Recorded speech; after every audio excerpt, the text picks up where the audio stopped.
Do you have toy guns but nothing to shoot at? How about a shooting gallery? Let's build that.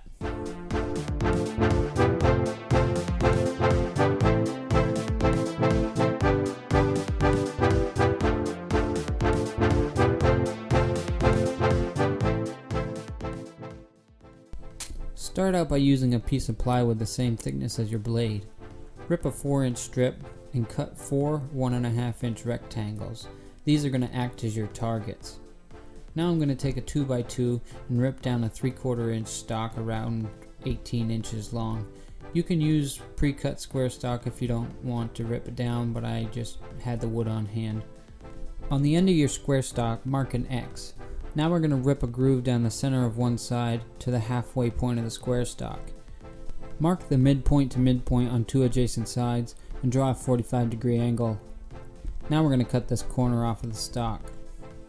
Once your stock's complete, now you can rip your base.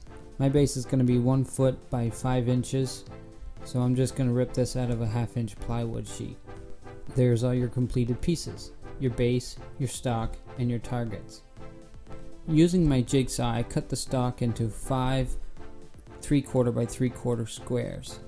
Then I took the stock and cut out 4 1.5-inch pieces. With a piece of sandpaper, just clean up all your rough cuts. Now with a speed square, take one of your targets and mark off the corners. I'm going to strap them all together with rubber bands and cut them all at once. Take a wire coat hanger and cut a rod that measures 11.5 inches. This will act as your hinge. Apply some glue to the targets and put them into the slot in the 1.5-inch blocks. Make sure there's enough room for your rod to fit. Using the corner cutoffs from our targets, I'm going to glue one in each end of one of our 3/4 by 3/4 blocks. These will act as the rod stop so your hinge doesn't slide out. Then I'm going to take the other 3 blocks and just glue one of the corners in to keep the rod into the center of the square. When you're putting these together, make sure the rod can always run smooth. With a ruler, mark a line across your base about 2 inches out. This will be your guideline for gluing on all your blocks. First, we're going to take an end block and glue it on with a clamp. Now we're going to evenly space our 3 other blocks throughout the middle. Before you put the last end cap on, you have to put all your targets in between all the spaces and run your rod through.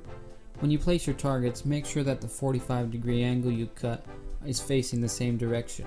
It's not so important on the blocks, but make sure on the targets you get it that way.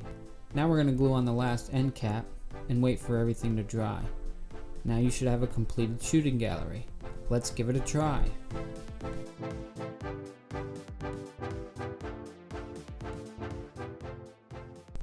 I hope you enjoyed this project and thank you for following along. Don't forget to like and comment and share it with your friends. And if you want to see more videos like this, subscribe to my channel, UNI DIY.